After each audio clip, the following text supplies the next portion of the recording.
Ini kalau berarti bapak-bapak ketiga ini terpilih jadi kepala desa, apa kreativitas bapak untuk mengajak desa Pekraman bekerja bersama-sama, karena yang punya kukul itu adalah beliau, gitu ya, bekerja bersama-sama tanpa perlu kesannya meminta-minta, tetapi itu bisa mendapatkan anggaran dari pemerintahan. Bagaimana cara bapak-bapak akan menggarap kerjasama ini?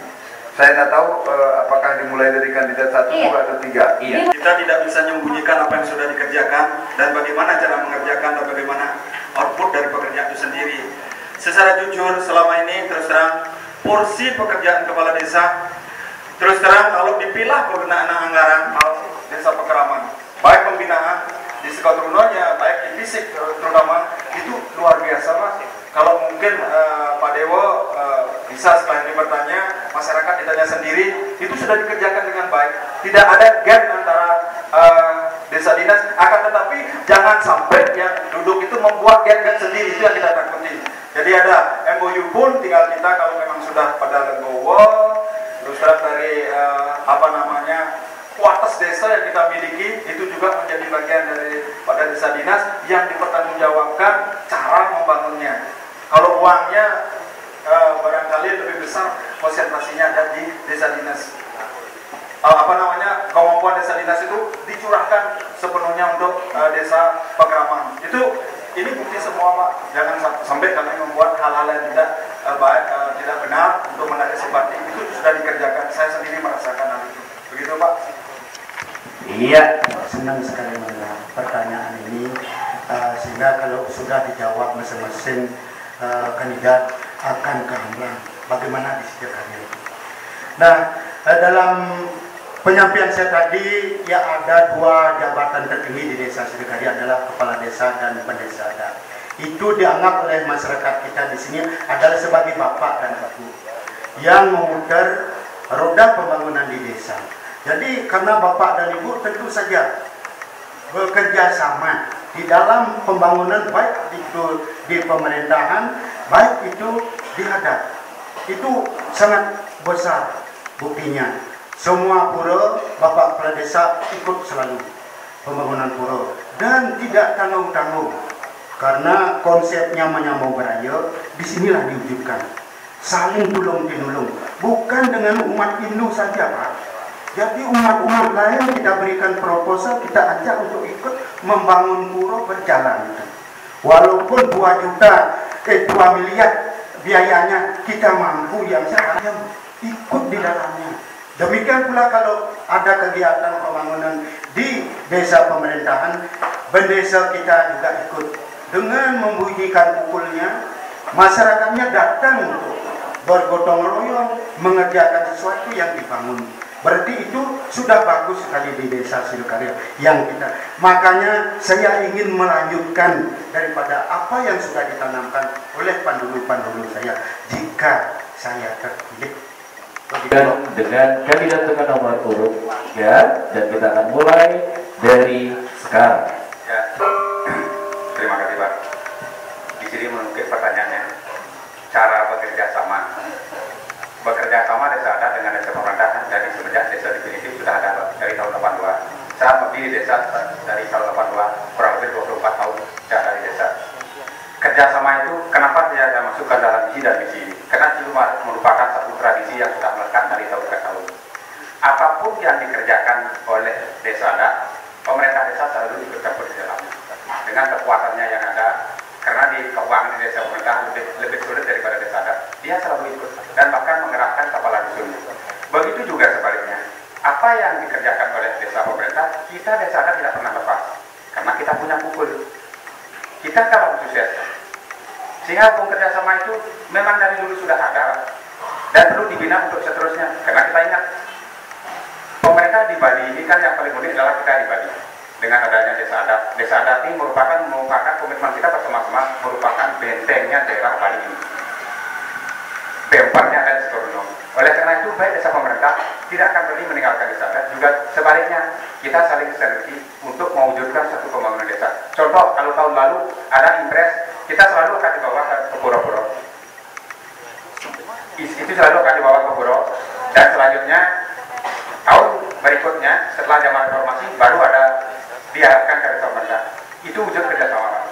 Dan itu memang tidak bisa dipisahkan, itu sudah melekat, sehingga kita tidak akan menulis lagi karena hal yang sudah biasa, tinggal kita melanjutkan apa yang sudah baik, mari kita pertahankan. Nah itulah input di sini di Karang Pandan pertama sih. Saya merasa berbahagia mendengarkan isi dan misinya yang semuanya bagus-bagus dan pengalaman. Dan saya penting digali dari masing-masing kandidat adalah tadi banyak dibicarakan tentang keamanan, kenyamanan, adat dan budaya. Karena masyarakat di DKI tidak hanya sendiri, komunitasnya sudah heterogen. Bisa pun apa caranya mengelola kerukunan kita bersama di DKI. Itu saja dulu sikat. Terima kasih. Coba menjawab. Dari tadi kami menyebutkan kemajemukan itu tidak saja ada dalam harapan masyarakatnya, tetapi dari kepercayaan sendiri sudah bilang tentu yang sudah berjalan selama ini dari toleransi kita itu sudah dapat dilihat adanya beberapa kegiatan yang sudah memang ada payung hukumnya, terutama berkenaan dengan beliau kepercayaannya sah diakui negara adalah Muslim, Kristiani, Buddha, serta sudah barang tentu agama kita sendiri. Jadi hal itu dapat dilihat tidak terlalu sakleknya kita di desa, apalagi kalau saya percaya sudah barang tentu bagian dari harus kita komunikasikan dari luas wilayah yang kita miliki hampir 370 hektar itu bisa kita paling tidak tempatkan di mana masyarakat kita yang menjemuk ini, terutama berbagai macam kepercayaan itu kita berikan porsi tersendiri. Akan tetapi sudah barang tentu selalu mayoritas kita jadikan pikiran kita, konsentrasi kita berikan porsi tersendiri. Itu diakibatkan sudah barang tentu tidak ingin kita terjadinya clash. Ini pertanyaannya beliau Pak Gusri ini sedikit berat buat saya selaku generasi muda. Ini adalah tantangan ke depan yang akan menyebutkan kompetisi global ini tidak terjadi pada masyarakat luar negeri saja masuk ke sini, kan, tetapi di intern perlu kita betul bina. Pembinaan itu tidak boleh sepotong-sepotong kita. Sudah barang tentu memunculkan toleransi di antara umat beragama yang sudah ada di sini. Itu mari kita perkuat. Jangan sampai yang sudah ada dengan kemampuan desa yang luas dengan penduduk yang hampir 15.000 sekarang ini kita tambahkan lagi, itu barangkali perlu kita pikirkan caranya. Itu hati-hati, itu ada problema jadinya. Antar agama yang ada selama ini sementara insya Allah tidak ada sesuatu yang terlalu masalah, dan karena pendekatan komunikasi itu tidak intinya dilakukan oleh pimpinan, itu pun wajib untuk kami pertahankan. Lebih-lebih selalu kita tingkatkan dalam di tahun-tahun berikutnya atau di kesempatan berikutnya. Demikian Pak Guru. Terima kasih. Memang harus kita buat bersama, yaitu kerukunan hidup antara umat beragama di desa ini kita harus wujudkan. Itu sudah terbukti kita mampu di sini wujudkan. Saling tolong menolong, saling bantu membantu. Yaitu seperti saya katakan tadi, di dalam pembangunan pulau pun kita mampu mengajak umat lain untuk membangun. Demikian pula kalau umat lain mengadakan upacara, kita bantu keamanannya. Itu.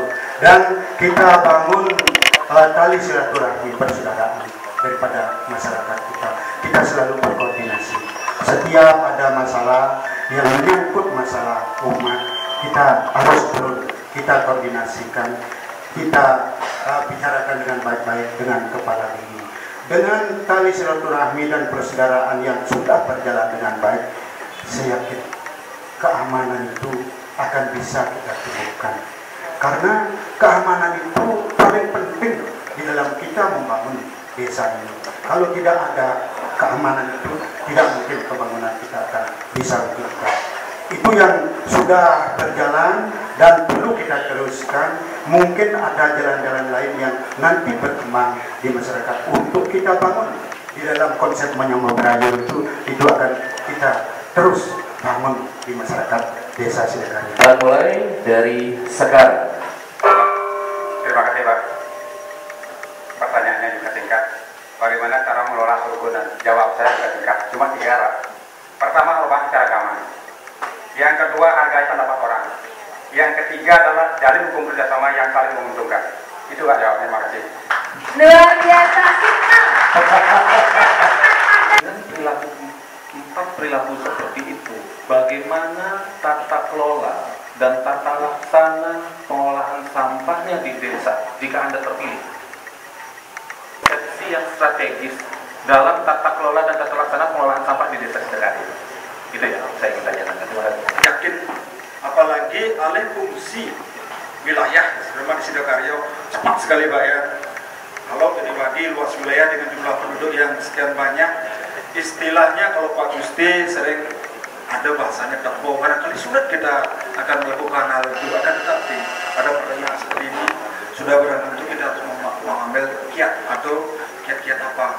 Terus terang di dusun percontohan dan tadi pagi sudah ada penilaian berkenaan sadar lingkungan, dan di dusun sudah mulai ada percontohan bagaimana menangani sampah sama organik itu sendiri. Itu terus terang Pak Yan, saya adalah terakhir dari masyarakat tukang kebun. Mana bisa kita kelola sendiri dan olah. Mohon maaf, mohon izin Bapak pimpinan desa, itu istri saya sudah bisa memilah sampah sendiri di rumah. Paling tidak yang bisa digunakan kompos itu dia lakukan Pak ya. Kita tidak memulai dari masyarakat banyak, kita mulai dari kita sendiri. Tetapi akan nanti plastik yang ada Pak ya, memang harus sadar semua masyarakat menimbulkan kepedulian bersama. Bukan armada, betul, bukan armada permasalahannya. Akan tetapi bagaimana kita menggunakan alat-alat modern seperti ini tidak berlebihan di masyarakat kita sendiri. Kalau toh yang bisa didinjit dengan tas, paling jangan bawa plastik. Plastik itu banyak terurai dalam 500, susah sekali. Saya mendengar aja, saya lahir beberapa kali untuk bisa terurai. Itulah yang harus kita lakukan. Kalau tidak, yang bisa kita olah di rumah, kita jadikan pupuk yang memang harus kita giring ke TPA. Itu satu-satunya jalan. Contoh kami di pasar ditugaskan Pak BBM sudah mengetahui bahwasanya tidak terlalu kotor lah, becek, bau busuk tidak masih ada di sekitar kami. Itu contoh yang kami lakukan sebagai orang yang dipercaya. Begitu juga kalau dipercaya nanti itu akan kami terapkan. Terima kasih Pak. Bagaimana langkah kita yang pertama, yaitu pengolahan sampah di rumah tangga, namun bertahap ini Pak. Kita sadarkan dulu masyarakat, penanganan sampah di rumah tangga yaitu dengan composting, dengan pemilahan, itu sudah dilakukan beberapa banyak. Kita sudah mulai Pak. Jadi composting yang punya keinginan untuk membuat pupuk itu dilakukan, yang mempunyai pekarangan di rumah itu dikubur dan dibakar, dan sampah-sampah organiknya itu dipilah di rumahnya sendiri. Dipilah mana sampah plastik, mana sampah besi, mana sampah kaca. Nah nanti pada setiap hari Minggu ibu PKK itu keluar ke Banjar. Jadi itu disetor di Banjarnya. Nah itu dia akan mendapatkan dana untuk PKK-nya. Jadi baik itu besi maupun kaca. Itu kita kontak dengan pengepul yang ada di kota. Jadi kita itu tidak mungkin akan dibiarkan. Kalau kita sudah mampu pengepul di Banjar itu, kita panggil mereka datang untuk mengambil. Dan untuk selanjutnya yang penting, kita tanamkan kepada anak-anak supaya dari usia dini mereka punya jiwa untuk kebersihan.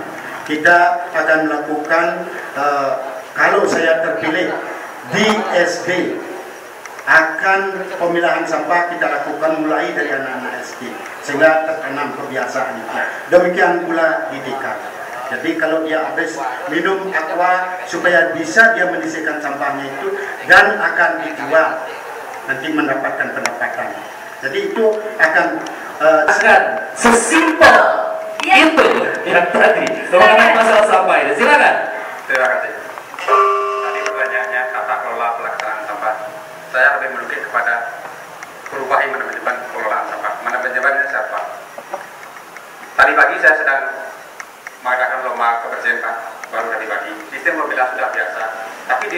yang saya lakukan adalah pertama, apa yang saya paparkan itu, pendapat pengelola utama itu terutama diperbaiki, perutnya dulu diisi.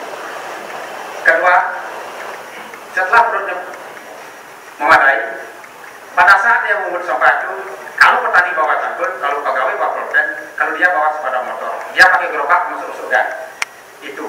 Yang kedua, jangan diberi kesempatan dia begitu sampah dikirim ke TPS untuk dipilah-pilah, lama yang lain akan dipungut. Berikan dia kesempatan mengumpulkan TPS itu bawa sampahnya dia yang mengumpul. Karena dia akan cari barang rongsokan di sana, sehingga semua sampah itu tercepat dilayani di masyarakat. Apabila sampah itu terkumpul oleh pemungut itu sendiri, sorenya baru kesempatan mereka kasih memilah-milah sampahnya. Karena banyak sampah yang berguna di sana, Mbak Pasti. Kelamatan pemungut terletak di sana, Pak.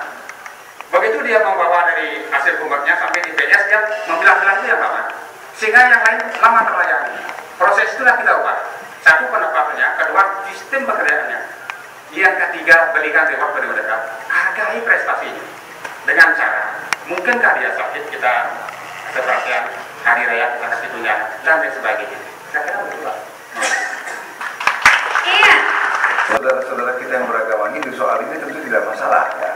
Tapi bagaimana kalau ibu dan bapak akan mengajak teman dari saudara-saudara dari umat yang lain untuk bekerja dalam konteks ini kan secara kewilayahan ini berada di wilayah desa Pekraman, secara kedinasan juga ada di wilayah desa dinas, walaupun mereka menganut keyakinan yang berbeda. Nah, tetapi bagaimana bapak-bapak ini nanti kalau terpilih sebagai kepala desa akan mengkoordinasikan itu dengan bendesa misalnya, supaya saudara-saudara kita dari umat yang berkeyakinan berbeda dengan keyakinan mayoritas di sini yaitu Hindu juga turut memiliki paling tidak di tingkat pawongan dan pelemahan, supaya ini tadi desa dinasnya berjalan, tapi desa Pekramannya juga jalan. Dengan demikian mereka pun walaupun berbeda keyakinan juga merasa memiliki dan bahkan juga merasa bagian dari Pekramannya, gitu. Nah ini pertanyaan saya dulu, bagaimana upaya yang akan Bapak tempuh untuk mengharmoniskan itu kira-kira, sehingga kalau kita misalnya urusan ada di pura, urusan lingkungan, urusan taur labu gentuh, taur kesana dan sebagainya, seolah-olah itu hanya merupakan bagian dari masyarakat Hindu kita. Padahal yang kita doakan, kita berdoa kepada Ida Sangang Widya atau Betara yang melingkir di sini kan, Ratu Betara dumugi semeton kita saling beragama Hindu manusia selamat, kan bukan begitu doa kita kan. Doa kita adalah seluruh umat manusia jaga dita kan gitu. Nah, tapi mereka kan perlu dilibatkan, walaupun tidak secara sembahyang yang sama dengan kita, tetapi paling tidak dalam konteks pawongan dan kelemahan mereka harus berarti ikut terlibat. Nah ini saya kira yang memerlukan pemikiran di tingkat kepala desa dulu yang akan terpilih dan akan dikomunikasikan dengan bendesa. Nah ini yang saya memintakan pendapatnya kan. Mudah-mudahan bisa singkat dan jelas sehingga seluruh warga yang ada di Sidakarya ini tidak merasa dia sebagai pendatang, tetapi mereka adalah bagian dari desa Sidakarya. Itu yang saya maksudkan. Terima kasih. Terima kasih. Jadi itu sebenarnya sudah berjalan, Bapak Ustaz. Bukan hanya di upacara saja. Kalau dalam upacara besar di sini waktu karya besar itu, yaitu musabon ini dan lain sebagainya, bukan biayanya dari umat Hindu saja, Pak. Kita minta kepada umat-umat lain untuk mendana punya, beliau tahu dana punya itu adalah untuk kepentingan upacara, untuk keselamatan daripada desa kita. Itu kita harus berani mendekatkan diri dengan menyampaikan proposal lah, supaya beliau tahu gunaannya untuk apa dan berapa rencana dan lain sebagainya. Dengan demikian untuk upacara beliau akan terketuk. Banyak bapak-bapak yang mau, yang rela. Itu upacara untuk pembangunan di Pura Dalam ini, Pak. Kalau kita tidak dibantu oleh masyarakat, walaupun dia tidak Hindu, kita juga korban. Karena statement dari desa ini agar masyarakat tidak mengeluarkan uang begitu, Pak, membangun di Pura Dalam itu. Bagaimana? Kebetulan saya sebagai ketua satu, sebagai koordinator penggalian dana, memang agak pusing, Pak. Memang agak pusing. Tetapi setelah saya rinci sumber-sumber pemasukannya, termasuk daripada umat-umat yang lain, insya Allah, Pak, Asdung Karo 2 miliar lebih Bapak-Bapak. Itu menurut saya bisa dibuktikan masyarakat kita belum keluarkan Pak. Seperti itu toleransi daripada kerjasama. Terima kasih Pak. Terima kasih. Saya kira tidak jauh berbeda dari cara mengelola kerukunan. Tidak jauh berbeda. Hormati keragaman. Itu kan salah satunya. Keragaman kita bisa hormati. Hargai pendapat orang kan. Menjalin hubungan kerjasama yang saling menguntungkan. Lalu pertanyaan Bapak, bagaimana warga lain? Urusan periakan, urus pribadi kita orang hidup. Tetapi di bidang pawongan, kita hidup saling keterkaitan dan saling ketergantungan. Di sini bukan sapisan itu. Kami ini pejabat semua Pak. Saya Desa, ini Ketua Sabah Desa, itu Sekretaris Desa. Kami di sini adalah selalu mengadakan kerjasama dengan umat lain. Banyak contohnya. Membangun, minta sumbangan, itu dia. Yang kedua Pak, malahan beliau menawarkan jasa-jasa sosial seperti gas semani dari Kristen, memberikan pelayanan kesehatan gratis dan lain sebagainya. Itu yang sudah terjadi dari dulu. Makanya kami tidak melanggar seperti itu karena hal yang sudah biasa. Jangan sampai istilahnya seperti menjeman pada cerede. Ya sudah diatur di sana, kita tinggal mengambil di sini. Tidak begitu Pak. Yang baru-baru kita usulkan di sini. Yang kedua di bidang kelemahan kita kan luas. Yang duduk di sini bukan orang Hindu saja seperti apa yang Pak katakan tadi. Memang benar begitu. Kita aja memang bersama-sama mereka itu tidak akan pernah membedakan urusan suku agama lainnya untuk menjaga kebersihan lingkungan kita Pak. Justru itulah dia. Makanya di sini gimana rukun? Ya itu saling menghargai Pak. Kita tidak pernah membedakan hal itu. Oleh karena itu, apa yang disebut tadi dengan hubungan kerjasama yang baik antara desa dan itu sudah terjalin dari dulu. Makanya saya sangat berterima kasih bagaimana agama lain. Sementara Pak di desa Sidakaryo, teman-teman kita dari Muslim soal sudah biasa Pak nyumbang. Seperti dari golongan kita sudah soal biasa melaksanakan setiap ulang tahun pemuda dia selalu datang, ulang tahun koperasi bekerja sama dengan Persi dia selalu datang memberikan kesehatan pelayanan gratis kepada kaum susah hal biasa Pak. Mudah-mudahan ke tahun ke depan makin dapat ditingkatkan hubungan kerjasama kita di bidang pawong dan pelemahan. Tidak mengganggu periangan Pak, tidak mengganggu periangan. Urusan Tuhan, urusan kita masing-masing, tidak saling mengganggu. Terima kasih Pak. Dari sekarang. Terima kasih Pak Dewo.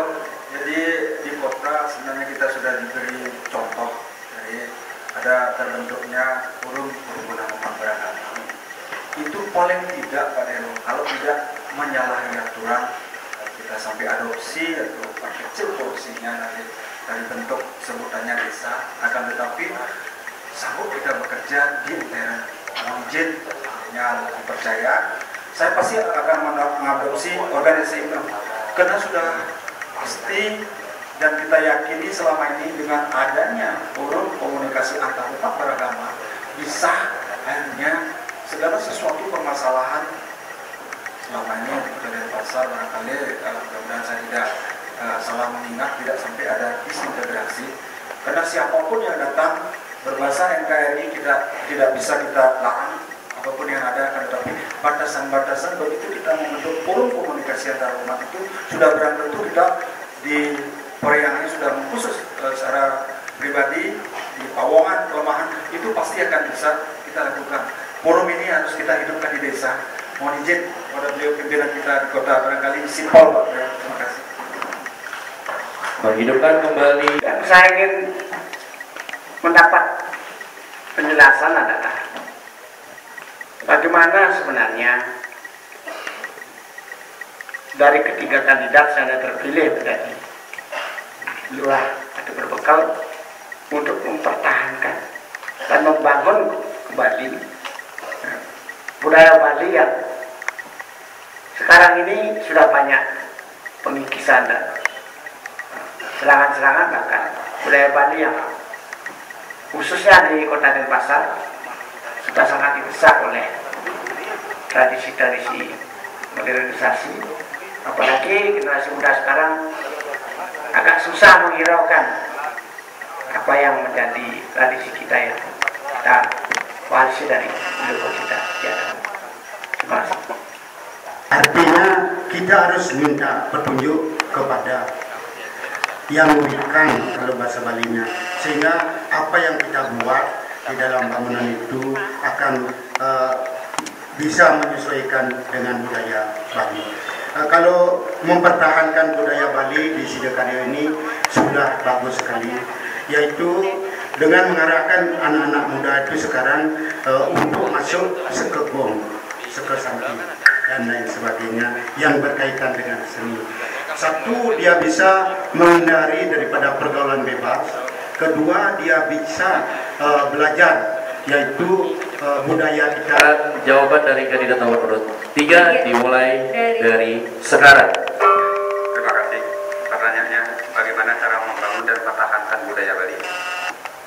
Yang pertama, saya memberikan pemahaman apa itu budaya kita yang sesungguhnya, biar tidak terkikis.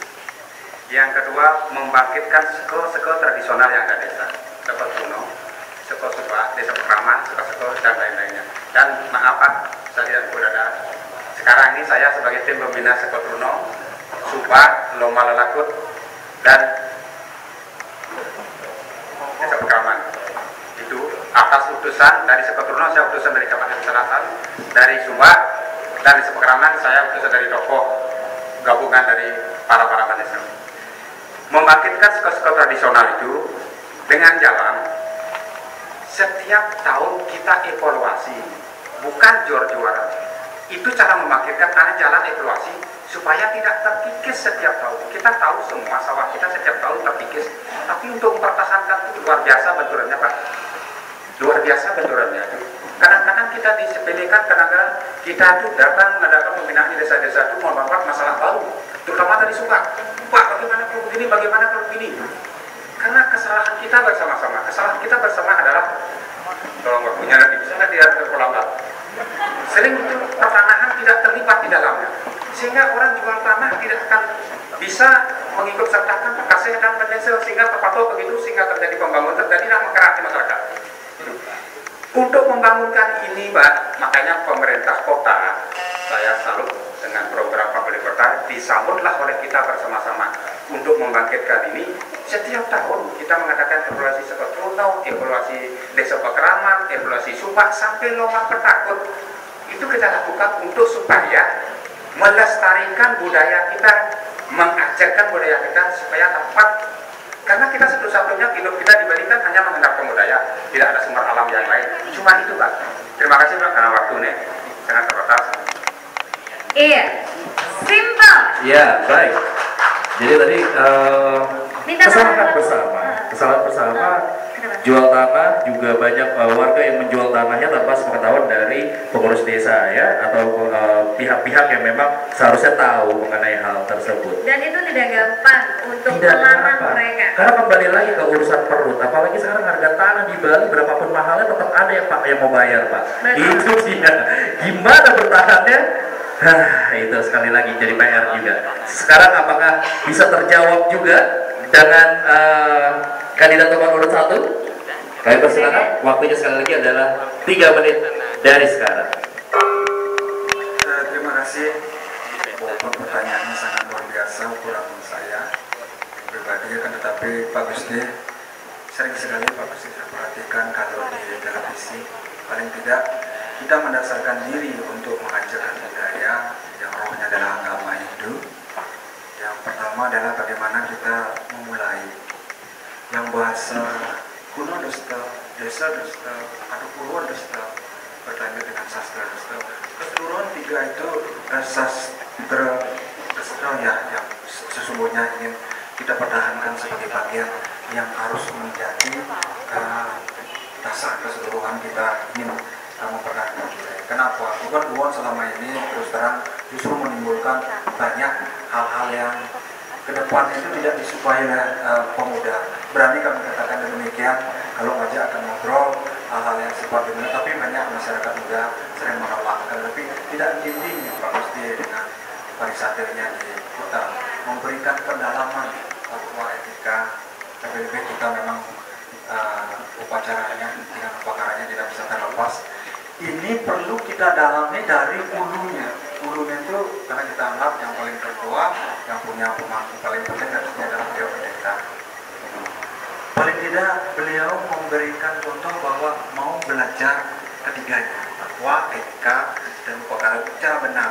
Hal itu supaya mudah untuk diterjemahkan dalam aplikasi kehidupan. Terus terang itu sangat penting untuk dilakukan sekarang. Apalah artinya kalau budayanya itu cuma kita unsur seninya, unsur lain dan lain sebagainya, tetapi kalau rohnya ini tidak kita pegang bersama-sama dengan baik dari hulu sampai tebet, kita bina masyarakat terdekat. Beberapa pemuda jangan sampai menjauh tentang budaya kita yang rohnya agama itu. Seperti itu, singkat pertanyaannya panjang tadi, akan tetapi rohnya ini ada di agama itu. Takwa, etika, upacara itu tidak bisa lepas. Yang paling harus didalami berdasarkan sastra itu adalah tatuannya harus diperdalam lagi, Pak. Iya. Menyelamatkan kawasan suci Kuro. Yang jelas, Pak, disinilah kesulitan kita. Bapak sudah tahu peraturan sekian apanelan, sekian depo tidak boleh membangun. Tetapi kenyataan sudah direbut seperti ini. Kalau kita sekarang begitu benturan yang luar biasa terjadi masyarakat. Tapi yang belum, usaha itu kita akan tetap lakukan seperti itu.